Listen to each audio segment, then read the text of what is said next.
प्रश्न नंबर दूसरा उदाहरण नंबर 1 की तरीके से है। जो उदाहरण नंबर 1 पढ़ा था जिसमें रोमन में 2 पढ़े थे, और जीवंती और जोन वाला और वो कौन सा बर्तन वाला खिलौने वाला जी, अपन समीकरण बनाए थे उसमें।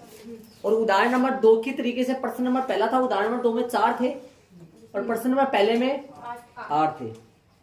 तो प्रश्न नंबर दूसरे में चलेंगे, बुक में ध्यान दोगे, न तो मेरे माथे पे क्वेश्चन लिखा हुआ है, न दाएं बाएं लिखा हुआ, क्वेश्चन लिखा हुआ नीचे। निम्न स्थितियों को द्विघात समीकरण के रूप में निरूपित कीजिए। कैसा बनाना है? द्विघात समीकरण बनाना है। याद करो चैप्टर नंबर 3 में भी बातें आती थी, इसको पहले रेखिक समीकरण युग्म में बदलिए और उसके बाद में उसको हल कीजिए प्रतिस्थापन से या फिर विलोपन से, है ना। ऐसा इसमें वहां पर रेखिक समीकरण युग्म बनवा रहा था, मतलब वहां पर एक आती है कि 2 समीकरण बनवा रहा था, यहां पर द्विघाती समीकरण बनवा रहा है। तो चले रोमन में पहला है, तो रोमन में पहला पढ़ेंगे। पहले क्या बोल रहा है याद करो, चर एक ही लेना होता है एक्स। कौन सा चर लेना होता है? एक ही चर लेना होता है एक्स। देखो ध्यान दो, एक आयताकार भूखंड का क्षेत्रफल, एक आयताकार भूखंड का 528 मीटर स्क्वायर है। यह आयताकार भूखंड है, इसका क्षेत्रफल कितना है? 528 एम स्क्वायर। ये इसका चौड़ाई है ना, और ये भी इसका चौड़ाई है।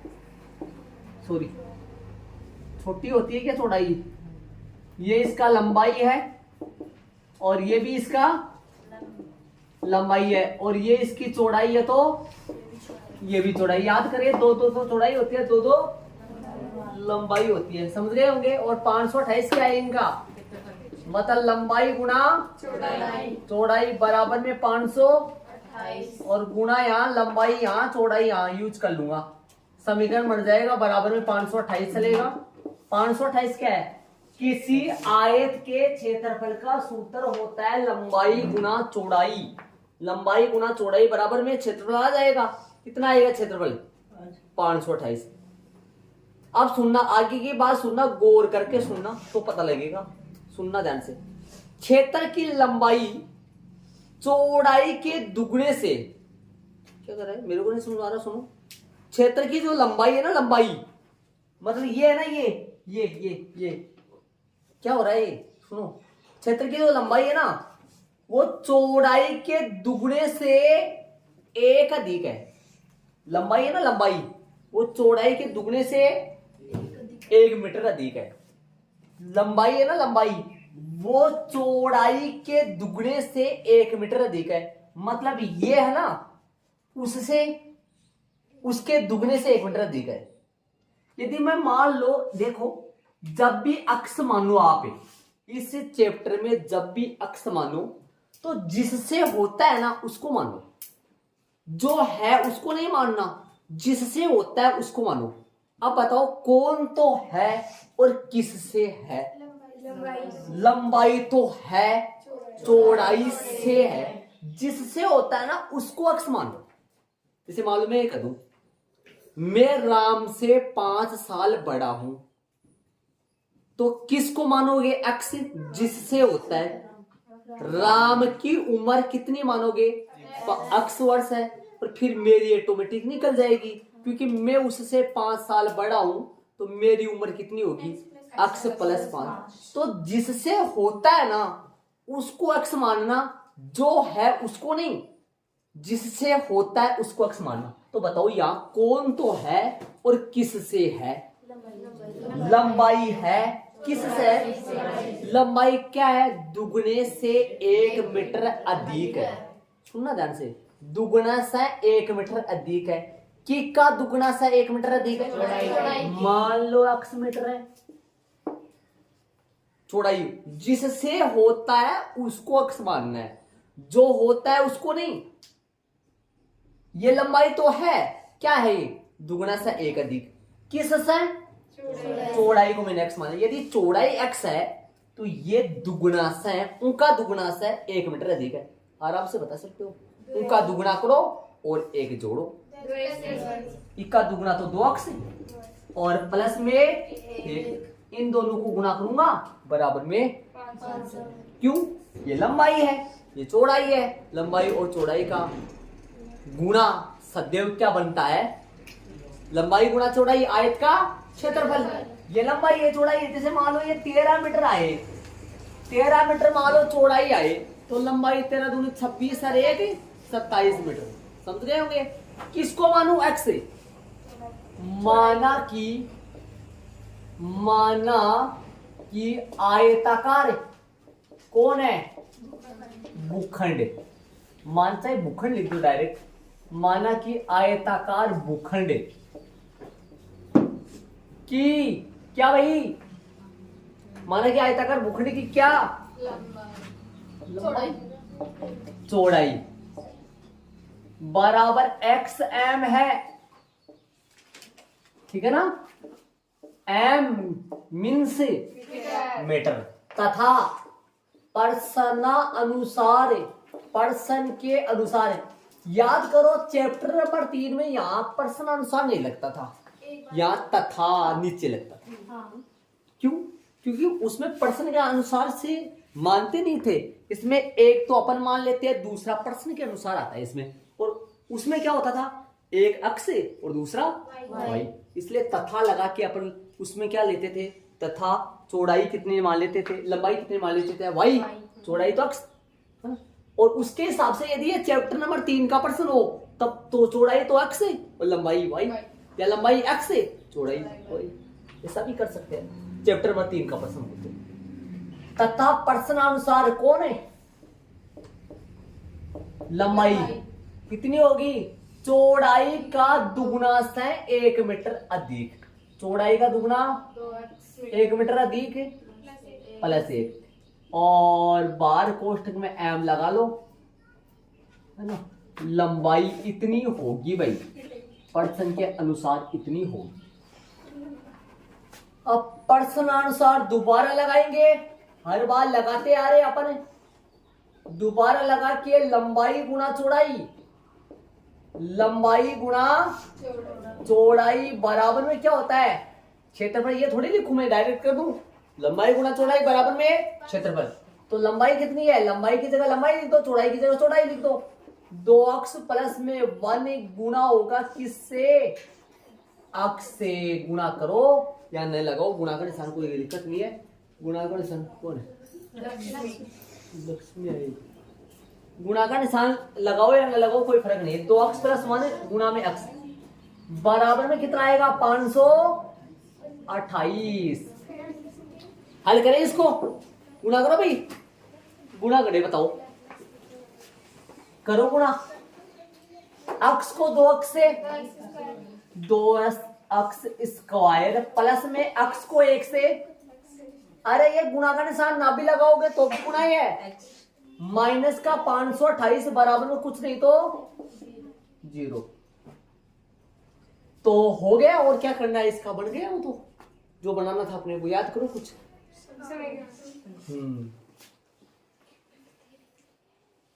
बन गया ना? अतः यही अभीष्ट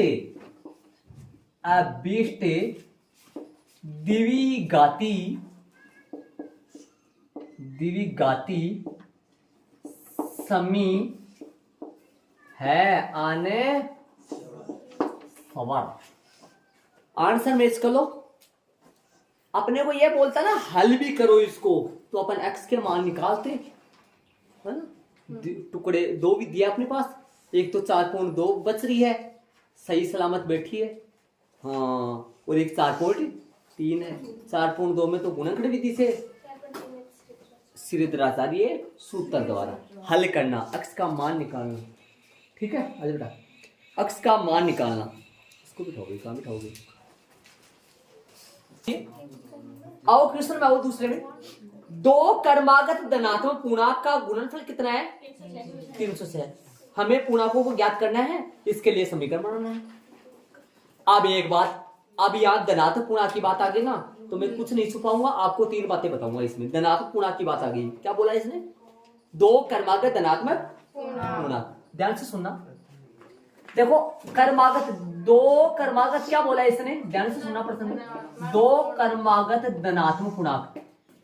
मैंने धनात्मक पूर्णांक के बारे में ऑलरेडी चैप्टर नंबर 1 में खूब सारा बताया था आपको। दो कर्मागत धनात्मक पूर्णांक है ना। और सुनो, दो कर्मागत, सुनना ध्यान से, दो कर्मागत समधनात्मक पूर्णांक। बोर्ड पे देखना आप तो बहुत कुछ समझोगे। समधनात्मक पूर्णांक, ठीक है। एक और बच गया, एक और बच गया ना, ये पहला है और ये दूसरा, एक और बच गया तीसरा। दो कर्मागत, सुनना ध्यान से, दो कर्मागत विषम धनात्मक पूर्णांक। विषम धनात्मक पूर्णांक शायद ये आपके आगे आएंगे इसी चैप्टर में। हट गए एक, आएंगे एक, देख लो 3 हो गए, है ना। सुनना, ऐसे बताओ, यदि दो का मतलब तो जानते हैं आप क्या होता है, कर्मागत का मतलब जानते हैं क्या होता है, लगातार। धनात्मक का मतलब जानते हैं, पूर्णांक जानते हैं, सबसे पहले पूर्णांक बताऊं। पूर्णांक होता है माइनस अनंत dash dash dash -3 -4 -3 -2 -1 0 1 2 3 4 dash dash अनंत। पूर्णांक का मतलब ऋणात्मक संख्या, जीरो और धनात्मक। पूर्णांक का मतलब प्लस वाली भी, माइनस वाली भी और जीरो। पूर्णांक का मतलब ये होता है। लेकिन इसने क्या बोला है,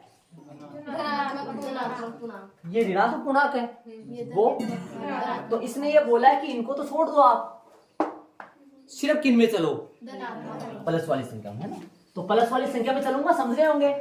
दो कर्मागत धनात्मक पूर्णांक, सबसे छोटा धनात्मक पूर्णांक प्लस का 1 2 3 4 5, ये सारी कैसे है, धनात्मक पूर्णांक है।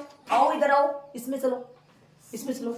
दो कर्मागत समधनात्मक पूर्णांक, इसमें आधों को इधर ले आओ और आधों को इधर ले जाओ, तुरंत पता लग जाएगा, दिमाग लगाओगे तो आप। इसमें सारे हैं, आधों को इधर ले आओ और आधों को उधर ले जाओ। समझ गए होंगे सर मैं क्या करना चाहता हूँ। 2 4 6 8 10, उसमें भी जाएंगे कौन, 1 3 5 7। ये सारी बीमारी खत्म कर दूंगा आगे के लिए। सुनना ध्यान से, ध्यान देना, एक बार आप ध्यान देना, सुनना। अपने को धनात्मक पूर्णांक ये कौन से है, दो कर्मागत धनात्मक पूर्णांक। ये कौन से है, दो कर्मागत सम। और ये कौन से है, अपना क्वेश्चन क्या है, अपना क्वेश्चन ये भी नहीं है, ये भी नहीं, अपना क्वेश्चन तो ये है, सम धनात्मक पूर्णांक विषम धनात्मक पूर्णांक नहीं। अपने को सिर्फ क्या है, कर्मागत धनात्मक। कर्मागत तो ये भी है, कर्मागत ये भी है। मेन बात बोलो, धनात्मक पूर्णांक ये समधनात्मक पूर्णांक और वो अपना को तो ये, ठीक है। अपने को दे रखे है कि दो कर्मागत धनात्मक पूर्णांक, नहीं, उनका गुणनफल दे रखा है। मैं ऐसे बोल, ऐसे बोल सकता हूँ कि लंबाई और चौड़ाई का गुणा दे रखा है यहाँ, मैं ऐसे बोल सकता हूँ क्या, लंबाई और चौड़ाई का गुणा ही तो दे रखा है। लंबाई चौड़ाई का गुणा कितना दे रखा है, तो वहां पर दो कर्मागत धनात्मक पूर्णांकों का गुणनफल दे रखा है, कितना दे रखा है, जहाँ 528 लिखा जाएगा अब की बार वहां आ जाओ। वहां पर गुणा अगले ने बोला था क्या, गुणा ना, अगले ने तो क्षेत्रफल बोला था। हम जानते हैं कि क्षेत्रफल किनका गुणा होता है, लंबाई और, लेकिन अब की बार तो गुणनफल अगले ने दिया, गुणनफल शब्द बोला है, तो पहले को दूसरे से गुणा करें। आ जाओ, अपने को दो कर्मागत धनात्मक पूर्णांक दे रखा है क्या प्रश्न में, नहीं दे रखा। एक को मैं x मानू, मान लो मैं 2 को x मान रहा हूं, मान लो मैं 2 को x मान रहा हूं, तो बताओ 3 को क्या लिख पाऊंगा, x के तौर पर 2 को x मान रहा हूं, 2 को मैं x मान रहा हूं, तो 3 को अपना आप ही पता लग जाएगा, x + 1 लिखूंगा मैं पक्का, क्योंकि इनमें अंतर कितना चल रहा है, डिफरेंस कितना चल रहा है, गैप कितना चल रहा है, एक एक का, इनमें गैप कितना चल रहा है, दो दो का, उनमें गैप कितना चल रहा है। यदि अपने को धनात्मक पूर्णांक मानने हैं, सुनना ध्यान से, यदि अपने को कर्मागत कितने धनात्मक पूर्णांक मानने हैं, 2, तो आओ एक को x मानो और दूसरे को x + 1 मानो, और यदि तीसरा भी मानना हो तो x + 2 मानो। क्यों, यदि ये 5 है, मान लो ये 5 है, तो ये फिर 6 है, क्यों, 5 + 1, 5 + 1, और ये 5 + 2 है, मतलब ये 5 है, ये 6 है, ये 7। तो याद करें, 3 की बात नहीं लूंगा मैं, 2 की बात लूंगा।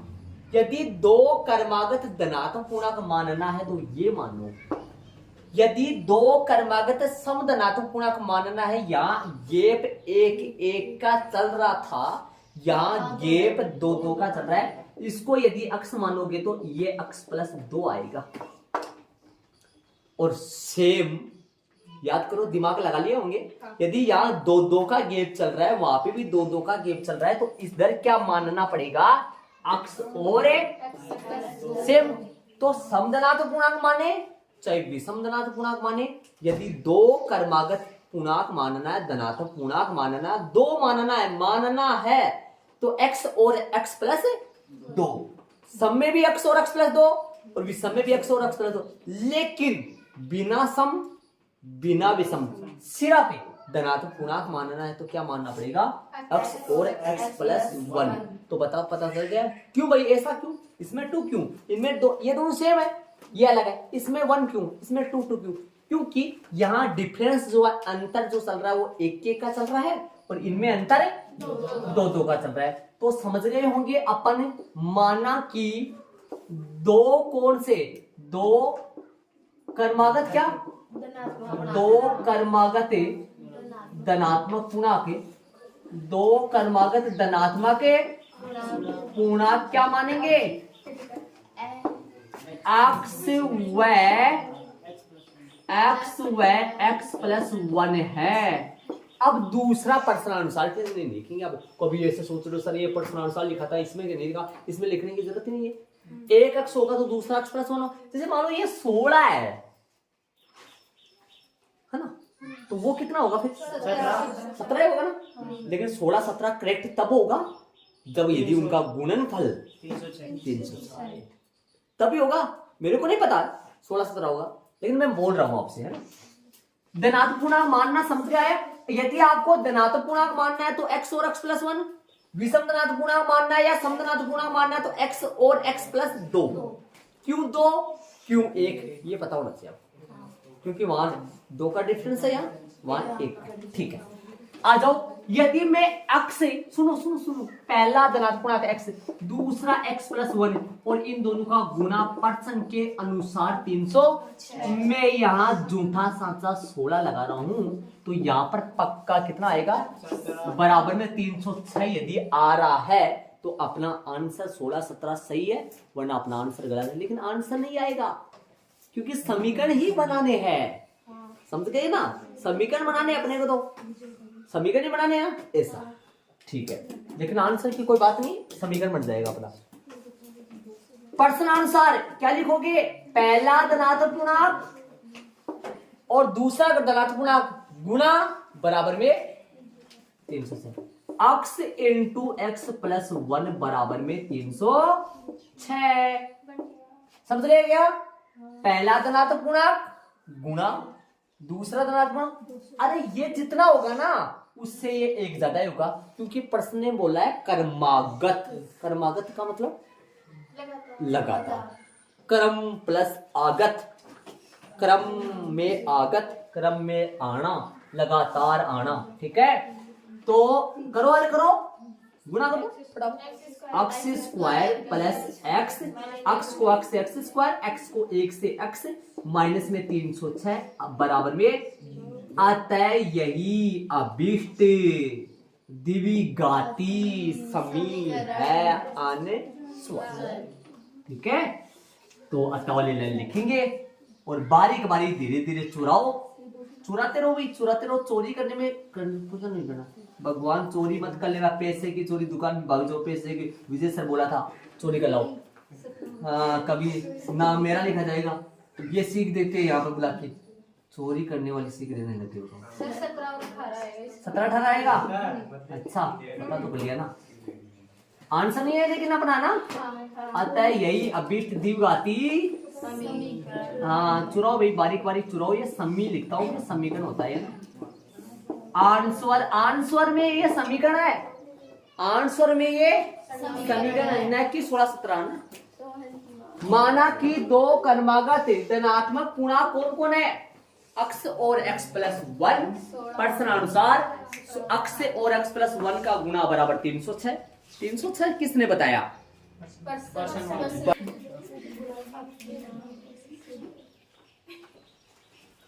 रोहन की माँ, अच्छा रोहन की माँ, हाँ हाँ हाँ, रोहन की माँ, रोहन नहीं, रोहन की माँ उससे रोहन से 26 वर्ष बड़ी है। मैंने बोला था आपको, याद करो, बोलना मत आप। मैंने आपको एक बात बोली थी, जो है ना उसको एक्स मत मानना, जिससे है ना उसको एक्स मानना। रोहन की माँ तो बड़ी है, रोहन की माँ को अक्स नहीं, माँ की उम्र को अक्स नहीं मानना, रोहन की आयु को अक्स मान लो। माँ की आयु अपने आप ही बड़ी के हिसाब से आ जाएगी। माना कि रोहन की वर्तमान आयु x वर्ष है, रोहन की वर्तमान आयु x वर्ष है, तथा प्रश्नानुसार रोहन की माँ की आयु, क्योंकि रोहन की माँ की आयु रोहन से 26 वर्ष बड़ी। एक किताब में उससे शब्द आया हुआ है, उससे, ये रोहन के लिए पर्यायवाची शब्द बोलते हैं हिंदी में इसको, हाँ पढ़ा होगा तो आपने। रोहन की माँ उससे 26 वर्ष बड़ी। देखो कितना छोटा सा वर्ड में कितनी बड़ी बात दे रखी है। रोहन की माँ उससे, मतलब 3 और 3 6 7 8 शब्दों का वाक्य है ये, इसमें बहुत बड़ी बात है। 8 ये शायद गिनने तो है ना, 8 क्या। रोहन की माँ उससे 26 वर्ष बड़ी है। माना कि कौन बड़ी है? माँ है, माँ की उम्र बड़ी है। माँ की आयु नहीं मानना, जो है ना उसको नहीं मानना।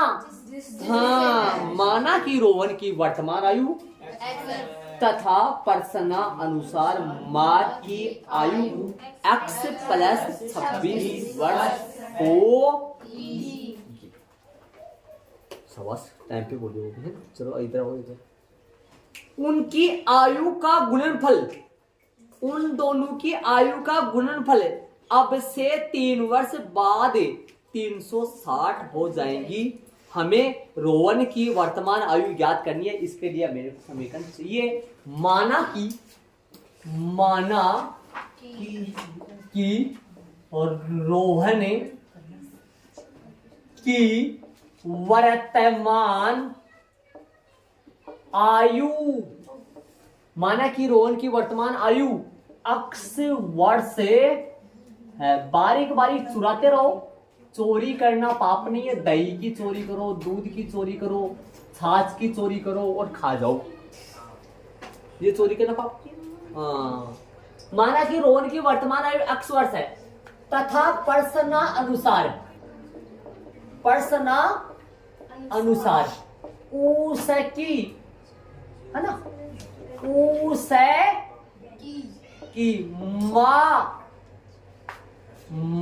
माँ कितना अच्छा प्यारा शब्द है ना, माँ की आयु बोल लगेगी क्या? सोच तो रहा था, फिर हमारी को हिंदी का इतना क्या निकालेंगे? प्रश्न अनुसार दोनों की, किन की भाई? दोनों की 3 वर्ष बाद की, क्या भाई? दोनों की 3 वर्ष बाद की आयु, दोनों की 3 वर्ष बाद की आयु, दोनों की 3 वर्ष बाद, ये सप्लाई वहां को कर दो, ये वहां उसको दे दो, निधि को पीछे दे दो। दोनों की 3 वर्ष बाद की आयु, दोनों की 3 वर्ष बाद की आयु निकालो भाई। दोनों की 3 वर्ष बाद की आयु निकाले, दोनों की 3 वर्ष बाद की आयु, तो बताओ भाई, है ना भाई? वर्तमान रोहन की x साल है, 3 वर्ष बाद x + 3, और ये वर्तमान में x + 26 है, तो 3 वर्ष बाद 3 3 जोड़ दो दोनों में, तो दोनों में 3 3 जोड़े, याद करो, है ना? दोनों की 3 वर्ष बाद की आयु का गुणनफल परसेंट में दे रखा है। दोनों की 3 वर्ष बाद की आयु का गुणनफल है, दोनों की 3 वर्ष बाद की आयु x + 3 किसकी आयु है? रोहन की 3 वर्ष बाद की आयु। रोहन की वर्तमान आयु कितनी है भाई? X 3 जोड़ दिया, हाँ 3 वर्ष बाद बाद की आयु। गुणा करा इन्हें इनटू किसकी लिखूंगा गुणा में? उसकी माँ की 3 वर्ष बाद की आयु। वर्तमान में माँ की आयु अक्स प्लस 26 में 3 जोड़ के बराबर में 360। हाँ हाँ। इसके लिए हिंदी में बोल सकते हैं अपन, क्या है ये? रोहन की 3 साल बाद की आयु। ठीक है भाई करण। इसको भी हिंदी में बोल सकते हैं, रोहन की माँ की 3 वर्ष बाद की आयु। इसको हिंदी में बोल सकते हैं, किसकी है? रोहन की माँ की वर्तमान आयु। जो माँ बेटे रोहन से 26 साल बड़ी है, इसलिए मैंने इसमें 26 जोड़कर रोहन की माँ की आयु निकाला है। रोहन की आयु इनका यहाँ बीच में गुणा का निशान है, क्योंकि प्रश्न वाले ने एक बात बोली अपनी को शानदार। प्रश्न वाले ने बात ये बोली है कि अब से 3 वर्ष बाद उन दोनों की आयु का गुना, अब से 3 वर्ष बाद उन दोनों की आयु का गुना बराबर में 360 है। इसको कैलकुलेशन कर देते हैं और हल कर देंगे। डायरेक्ट भी कर सकते हैं, बिना डायरेक्ट भी कर सकते हैं। अक्स को पूरे ब्रैकेट से ना देखो कर दिया। अक्स को इन दोनों से करूंगा। कौन से अक्स को? इस अक्स को पकड़ो और इन दोनों से करो। फिर किसको पकड़ो? +3 को पकड़ो और इन दोनों से गुना कर दो, बराबर में 360 रहेगा। ये कहीं नहीं जाएगा। करे गुना। आप चाहो तो ये लाइन छोड़ दो, समझने वाला बच्चा डायरेक्ट ये लाइन कर सकता है। आगे बराबर का निशान चल रहा है। कई बच्चे ये सोच रहे होंगे हमारी स्कूलों में ये यूज नहीं किया जाता, ये निशान है। आगे बराबर का निशान चल रहा है, पीछे तीर का निशान लगाना है। ध्यान रे पीछे तीर का निशान लगाना है। आओ ऐसे यहाँ डायरेक्ट भी कर सकते हैं गुना। अक्स को अक्स से, मतलब अक्स को अक्स से गुना करो। यहाँ से देख लो, अक्स को अक्स से गुना करो, अक्स स्क्वायर। अक्स को 29 से गुना करो, अक्स को दोनों से कर लिया। अब +3 को 3 अक्स, 3 को 29 से 87, माइनस में 300 इधर ले आओ, प्लस में 360 उधर गया तो 0। आओ अक्स को अक्स से अक्स स्क्वायर, अक्स को 29 से 29 अक्स, अक्स को 29 से 29 अक्स, 3 को अक्स से 3 अक्स, 3 को 29 से 87 है, 360 उधर से इधर आया तो माइनस का हल करो। एक्स स्क्वायर यही है, 29 अक्स और 3 अक्स से 32 अक्स। अरे ये 87 मत जोड़ देना, भटकते फिरोगे आंसर के लिए। प्लस का 32 अक्स। पहली बात से ये 3 अक्स ही का है कि मैं तेरे को भिड़ने ही नहीं दूंगा। हाँ ये 3 अक्स बोले मैं तेरे को नहीं भिड़ने दूंगा, तेरे में इतनी क्षमता नहीं है। तेरे साथ अक्स कहाँ है? 87 को बोलेगा, ये बोले 87 बोलेगा हम तो बहुत बड़े है तेरे से। बड़े क्या करेगा? मेरे साथ अक्स है ना, अक्स को समानता का अक्स अक्स वाले। हाँ ऐसा होता है, बोलते ही इनकी भावना बोलती है, बोलता तो नहीं है कोई, मेरा कोई इनका मतलब दिल से आवाज आती है जो भी है ना। 29 अक्स 3 अक्स कितने हो गए? प्लस का 87 माइनस का 360, ये दोनों मिलेंगे। माइनस का 273, ये ठीक काम कर दिया। तैयार रखिए बुक से हो गया ना। ax स्क्वायर प्लस का bx प्लस का c बराबर द्विघाती बहुपद का मानक रूप नहीं है। ये चैप्टर 2 में पढ़ा था आपने। द्विघाती बहुपद का मानक रूप क्या होता है? करण द्विघाती बहुपद का मानक रूप बताओ मेरे को। आता है तेरे को? आता है कंफ्यूजन? हाँ बराबर। द्विघाती देखो कोई सांस नहीं निकालेगा, ये बच्चा ने बताया तो सही बताया। मैं जिससे पूछूंगा वो बता देना बाकी। द्विघाती बहुपद का मानक रूप ये बताया इन्होंने, ये है ना। तो द्विघाती बहुपद का मानक रूप लक्ष्मी बता देगी मेरे को। एक्स द्विघाती बहुपद का मानक रूप लक्ष्मी बता रही है भाई, X square plus B X plus C बराबर नहीं आएगा। सोच लेना आप गलत बता रहे हो। देख लेना अपने हिसाब से, मैं तो आपको मैं दबाव तो नहीं डाल रहा, बाकी सोच लेना आप बराबर नहीं है।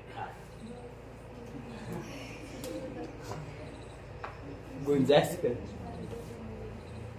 करण ने द्विघाती बहुपद चैप्टर 2 द्विघाती बहुपद, ये द्विघाती समीकरण मैंने बेसिक में आपको इधर चैप्टर 4 इधर चैप्टर 2 है ना। द्विघाती बहुपद में भी x के 2 मान आते हैं, वो वहां शून्य कहलाते हैं। द्विघाती समीकरण में भी x के 2 मान आएंगे, वो वहां मूल या हल कहलाते हैं। और चैप्टर 3 में भी अक्सर y के 2 मान आते हैं, वो यहाँ हल ही कहलाते हैं, सिर्फ हल। चैप्टर नंबर 3 की प्रकृति की भी मैंने तुलना की थी, उनमें भी होती है इनमें भी होती है, प्रॉपर है ना। तो मैंने आपसे लक्ष्मी से ये पूछा है द्विघाती बहुपद का मानक रूप क्या होता है। द्विघाती बहुपद का मानक रूप लक्ष्मी ने ये बताया है और करण ने ये बताया है। नहीं, आप भी बावले हो रहे हो, आपको भी पता नहीं है प्रॉपर ये है कि पता है पक्का। चल तू बता ये वाला प्रिया बता रही है भाई, ये वाला नहीं होगा। नहीं, ये तो गलत है। सही है, ये तो गलत है। नहीं मान लो, अब मैं तो गलत बताऊंगा, मैं तो ये भी गलत बता रहा हूँ, ये भी गलत बता रहा हूँ, ये सही बता रहा हूँ, वो गलत बता रहा हूँ, वो गलत बता रहा हूँ, ये सही बता रहा हूँ। मैं तो किसी बात बताऊंगा, मैं तो निर्णय कौन है। तो बांसुरी बजाएगा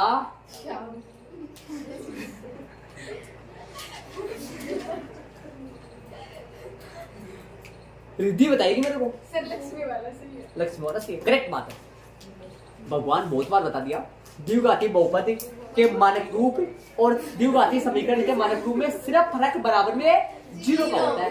द्विघाती समीकरण में बराबर 0 होता है, इसमें बराबर 0 नहीं होता है। तो समझ गए। अभी तो थोड़ी देर पहले दोनों सवालों में पीछे वाले में लिख के बताया था मैंने, लेकिन द्विघाती समीकरण बोला था मैंने। द्विघाती बहुपद का मानक रूप बराबर में 0 नहीं होता है, और द्विघाती समीकरण में बराबर में 0 होता है। बाकी तो सेम ही होता है।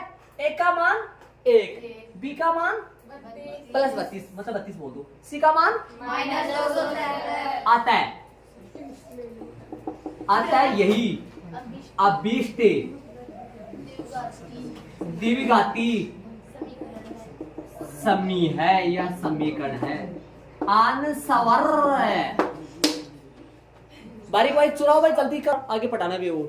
चौथा प्रश्न देखो, एक रेलगाड़ी 480 किलोमीटर की दूरी समान चाल से तय करती है। ध्यान से सुनना, प्रश्न के बारे में ध्यान से सुनोगे तो समझ आएगा। एक रेलगाड़ी जो है ना वो 480 किलोमीटर की दूरी समान चाल से तय करती है, समान चाल से तय करती है। इससे करो एक बात, ये रोमन में प्रश्न नंबर दूसरे में अपन कौन सा करे आज की क्लास में, प्रश्न नंबर दूसरे में पहला दूसरा और तीसरा कर लिया क्या? चलो इसको करवाई देता हूँ, ऐसे स्टूडेंट फिर इधर से अलग से चलेगा। चलो ठीक है, देख लो एक बार। एक रेलगाड़ी 480 किलोमीटर की दूरी समान चाल से तय करती है। टोटल दूरी कितनी है? 480 किलोमीटर। ध्यान से सुनना प्रश्न को ध्यान लगा के सुनना, आपको तुरंत समझ आ जाएगा। 480 किलोमीटर की दूरी समान चाल से तय करती है। मतलब समान चाल का मतलब क्या होता है पता है क्या आपको? जैसे कोई रेलगाड़ी 60 किलोमीटर प्रति घंटा की रफ्तार से चल रही है तो 60 ही चले लगातार, मतलब कम ज्यादा नहीं हो। समझ रहे हो क्या? 60 का 70 ना बने और 60 का 50 भी ना बने, मतलब 60 की स्पीड से चले। समान चाल का मतलब ये होता है। दूरी कितनी है? 480 किलोमीटर। आओ प्रश्न में ध्यान दो। हाँ अभी जो मैं बताऊंगा, यदि इसकी चाल 8 किलोमीटर प्रति घंटा एच प्रति आवर, समझ रहे हो क्या, कम होती तो सुनना 8 किलोमीटर प्रति घंटा कम होती, मतलब वो पहले के मुकाबले धीरे धीरे चल जाती। धीरे धीरे चलती है, स्पीड से चलती है। 8 किलोमीटर चाल कब होगी, तो मतलब पहले मान लो वो 60 किलोमीटर पर घंटा की रफ्तार से चल रही थी, तो अब वो 8 किलोमीटर कम है, मतलब 1 किलोमीटर में, मतलब 1 घंटा में वो 52 किलोमीटर के हिसाब से चलेगी।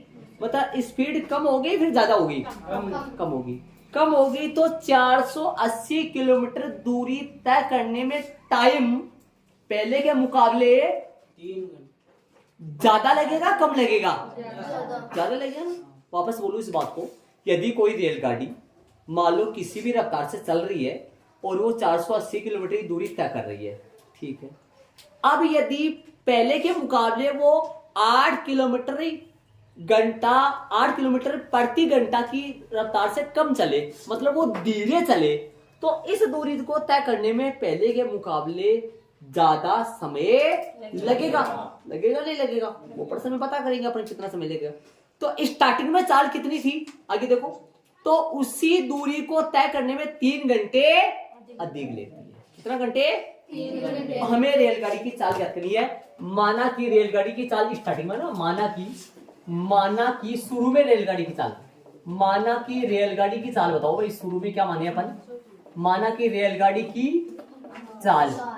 अब ध्यान से सुनना, यहाँ पर जो है उसको नहीं मानना, वो सिस्टम नहीं है, कोई कम बोला है इसने, है ना। माना कि रेलगाड़ी की चाल x km पर h है, माना कि रेलगाड़ी की चाल x km पर h है, पर आवर, प्रति घंटा। इसका मतलब ये हो गया x किलोमीटर प्रति घंटा।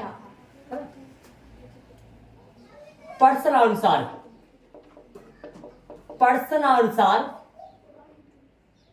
जब कितनी कम हो जाए, रेलगाड़ी की चाल कितनी कम हो जाए, 8 किलोमीटर कम हो जाए, है ना। Yes sir. प्रश्नानुसार जब रेलगाड़ी की चाल 8 किलोमीटर प्रति आवर कम हो जाए, तब कितनी हो जाएगी चाल, पहले के मुकाबले 8 कम हो जाएगी ना, 8 कम हो जाएगी ना। तो यहां से मैं लिख देता हूं ऐसे, यदि चाल कितनी कम हो जाए, यदि चाल 8 km पर h कम हो जाए, तब चाल कितनी आएगी, जब चाल आ जाए, पहली वाली चाल कितनी, स्टार्टिंग वाली x 8 कम होगी, x माइनस 8 km पर h होगी, ये होगी क्या, ये होगी ना। सुनना, समय का सूत्र क्या होता है, समय बराबर होता है दूरी बटा चाल। समय का सूत्र होता है दूरी बटा चाल। कैसे पता चला, देखो मैं बताऊं। जैसे मान लो कोई रेलगाड़ी 60 किलोमीटर प्रति घंटा, अभी पता लग जाएगा ये सूत्र कहां से है। कोई रेलगाड़ी 60 किलोमीटर प्रति घंटा की रफ्तार से चल रही है, ठीक है, समझ रहे हो। और मेरे को मान लो 120 किलोमीटर दूरी तय करना है, 120 किलोमीटर।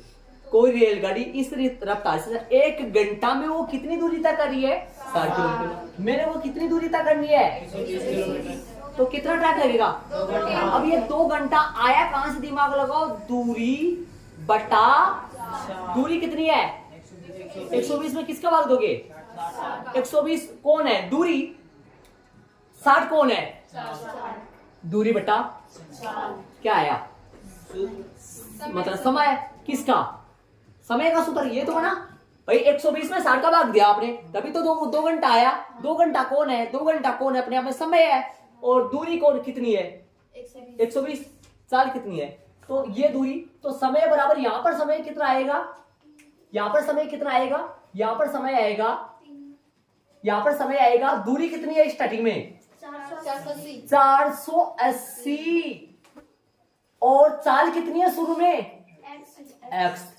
ये h आएगा, कोई ना कोई घंटा आएगा, ये कितना घंटा है अपने को नहीं मालूम।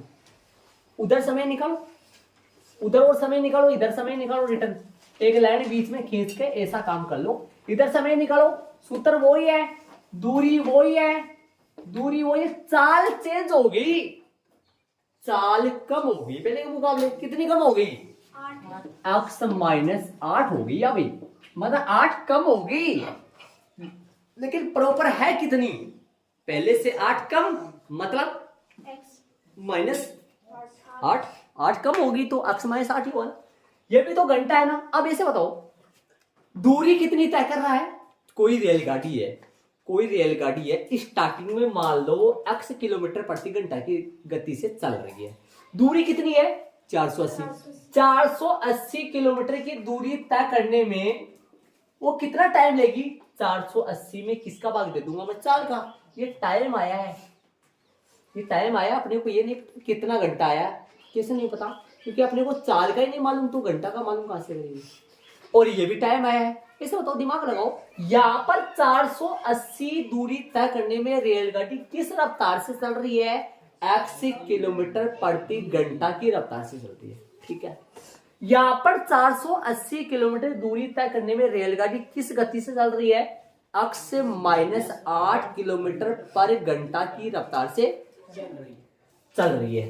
तो बताओ ये भी टाइम है ये भी टाइम है, किसमें ज्यादा टाइम लगेगा। यहाँ पर गाड़ी तेज रफ्तार से चल रही है और यहाँ पर धीरे चल रही है। कौन सा टाइम ज्यादा आएगा और कौन सा टाइम कम आएगा। ये ज्यादा आएगा, ये कम आएगा। कौन सा कम आएगा। ये इधर वाला कम तो हाँ कम तो ये आएगा तो ज्यादा ये आएगा। और वो कितना ज्यादा कितना कम वो प्रश्न में लिखा हुआ है। यदि वो 8 किलोमीटर प्रति घंटा कम रफ्तार से चले तो उसको 3 घंटा अधिक समय लेता है। तो प्रश्न अनुसार यहां लिखूंगा और दोनों के समय में से कौन सा समय घटाकर बराबर में कितना लिखूंगा वो आप देख सकते हो। आप समय माइनस समय बराबर 3 घंटा। समय माइनस समय बराबर 3 घंटा। कौन सा समय 3 घंटा ज्यादा है और कौन सा समय 3 घंटा कम है बताओ। ये ज्यादा है ना। अरे इसमें रेलगाड़ी कम रफ्तार से चल रही है। जब रेलगाड़ी धीरे धीरे चलेगी तो टाइम ज्यादा लगेगा। ऐसे बताओ यदि मैं मान लू यहाँ पर मान लो 48 में मान लो 40 का भाग दो, मान लो 40 का भाग, यहाँ पर मान लो 40 का भाग लग रहा है तो यहाँ पर कितने का भाग लगेगा। 40 दिमाग लगा लो सीधा बोलो। मतलब अक्स का मान 40 है तो 40 माइनस 8 मतलब किसका भाग लगेगा 32 का भाग लगेगा तब ज्यादा आएगा, फिर 40 का भाग लगेगा तब ज्यादा आएगा। ये टाइम ज्यादा होगा ना। ऐसे समझो अपन कहीं तेज रफ्तार से जा रहे हैं कहीं तो जल्दी पहुंचेंगे और धीरे धीरे जा रहे हैं तो ज्यादा टाइम लेके पहुंचेंगे। इसमें कितना टाइम फालतू लगेगा। इसमें 3 घंटा फालतू। परसेंट के मुताबिक परसेंट दे रखा है 3 घंटा। देख लो 480 बटा x minus h minus h घंटा माइनस घंटा। इसमें 7 घंटा लगेगा, इसमें 7 घंटा लगेगा। तो इसमें कौन सा टाइम ज्यादा है। ये वाला ज्यादा है ना। गलत लिख दिया मैंने ना, मैं गलत लिख रहा हूँ ना। कौन सा ज्यादा है वो ज्यादा है ना। हाँ वैसे सही है। x के आगे माइनस 8 तो लगाना है। पूरा थोड़ी गलत हुआ। 480 बटा x माइनस 8 इसमें ज्यादा टाइम लग रहा है। माइनस 480 बटा x बराबर में 3 घंटे। समझ गए ना। इसमें 3 घंटा फालतू लग रहा है, इसमें 3 घंटा कम लग रहा है। समझ गए होंगे क्योंकि इसमें चाल कितनी कर दिया रेलगाड़ी ने। धीरे धीरे कितना धीरे चली 8 किलोमीटर प्रति घंटा धीरे चल रही है पहले के मुकाबले। पहले कितना चल रही थी x मान लो पहले 70 चल रही तो अब कितना चलेगी 62। पहले मान लो 80 चल रही तो अब कितना चलेगी 72। हल करें लसा लेंगे हल करेंगे। इसको सही बनाओ। बाकी बन गया सारा काम हो गया। इसको सही बनाओ। x यही है और x माइनस 8 लघुत्तम आएगा। लघुत्तम ऐसा आएगा इसका ऐसा ऐसा देखो ऐसा ध्यान से सुनो। ऐसा लघुत्तम आएगा ऐसा आएगा ना लघुत्तम। ऊपर क्या जाएगा 480 और साथ में कौन आएगा x और 480 और x माइनस 8। देखो देखिए सही बात है कि ये लैसा है इसका। इसमें भाग देंगे x माइनस 8 का। x माइनस 8 से x माइनस 8 और x से गुना कौन होगा 480 और ऐसे ही x से x कट गया ना। और 480 से गुना कौन होगा बराबर में कौन चल रहा है। घंटे घंटे छोड़ दो आप 3 ही लगा दो। हल कर रहे हैं अपन। ठीक है अब हल करो इसको। हल कर लो।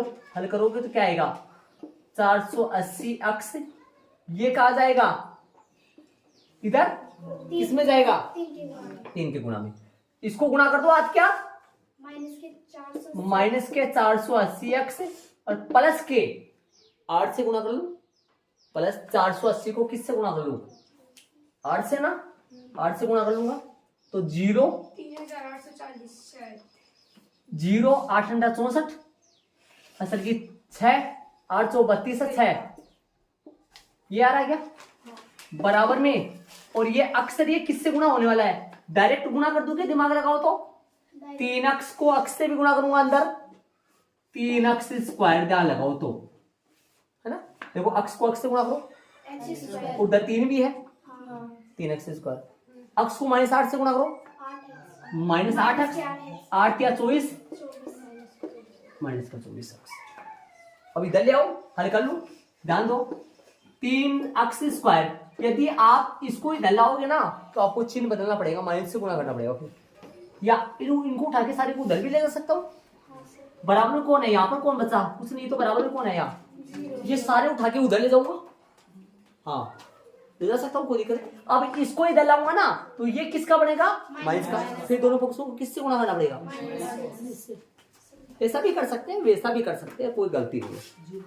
हाँ 0 उधर उन सारे को उठा के इधर ले आओ, सही, माइनस से गुणा करना, बाद में स्टार्टिंग में माइनस कहां से उठते हैं, ऐसा, ठीक है। तो कैसा कर रहे हो, माइनस से गुणा करने वाला, तो इधर लाओ इसको, माइनस का 3 अक्स स्क्वायर यही है, सही है क्या। और इनका देखो देखिए क्या होगा, इनका कट जाएंगे, और ये प्लस का कितना हो गया, 24 अक्स हो गया, और प्लस का कितना है, सही है ना, 3800, दोनों पक्षों को माइनस से गुणा कर लो। माना कि रेलगाड़ी की चाल कितनी मानी यहाँ पर, अक्स, रेलगाड़ी की चाल अक्स है तो 8 किलोमीटर प्रति घंटा कम कर दूं तो कितनी चाल हो जाएगी, ठीक है। चाल कितनी है, दूरी कितनी है दोनों में, 480, 480 में यदि 480 की दूरी अक्स की रफ्तार से तय करे तब टाइम, और 480 की दूरी अक्स -8 की रफ्तार से तय करे तब टाइम, कितना फर्क होगा, इसमें टाइम 3 घंटा कम लगेगा, इसमें टाइम 3 घंटा ज्यादा लगेगा। प्रश्न अनुसार टाइम माइनस टाइम बराबर, इसमें टाइम 3 घंटा अधिक लग रहा है और इसमें टाइम 3 घंटा क्यों अधिक लग रहा है, थोड़ा कॉमन सेंस देखो, क्योंकि यहाँ रफ्तार क्या होगी, रेलगाड़ी धीरे धीरे चलने लगी, और धीरे धीरे चलेगी तो चाल दूरी क्या, समय क्या होगा, ज्यादा लगेगा, समय ज्यादा लगेगा, और यहाँ समय कम। अब हल करने का तरीका देखो, ये लसा ऐसा ही लिया जाता है, देखो यदि ऐसा होता 1/3 और 2/4 होता, बताओ लसा कितना आएगा, 12, ये 12 कहां से है, 12 की बजाय में 3 गुना 4 नहीं लिख सकता क्या, 12 ही तो होता है। इसी तरीके से यहाँ पे भी तो ये दोनों क्या हो गया आपस में गुणा, देखो गुणा हो गए, इनमें भाग दोगे x -8 का, x -8 से x -8 कट जाएगा, अक्स आएगा, अक्स को 480 से गुणा करो, आ गया। फिर इनमें भाग दो, अक्स का अक्स x कट जाएगा, 480 अक्स 480 को किससे गुणा करोगे, अक्स -8 से, बराबर में 3, ठीक है। ये कट गया 480 x, ये कौन सा है पता है ना, 480 x को 480 x से, और 480 माइनस का 480 को -8 से, प्लस का 3000, और ये गुणा करो अक्स से, x से अक्स स्क्वायर, अक्स को 3 से गुणा करो और अक्स को -8 से, 8 अक्स 8 या 24, ये कट गया, और इसको इधर लाओ माइनस का 3 अक्स और इसको इधर लाओ प्लस का, और ये प्लस का बराबर 24, दोनों पक्षों में 3 का भाग ही, -3 का भाग ही दे लो, -3 का भाग दे दो, -3 का भाग देते डायरेक्ट वही पूछता होगा, -3 का भाग दो अक्स स्क्वायर, इसमें -3 का भाग दो, 8 या 24 माइनस का 24, इसमें -3 का भाग दो, 1280 बराबर 0, अतः यही अभिष्ट द्विघाती, ठीक है। तो अपना आज की क्लास में पूरा प्रश्न नंबर 2 कंप्लीट हो गया, ठीक है।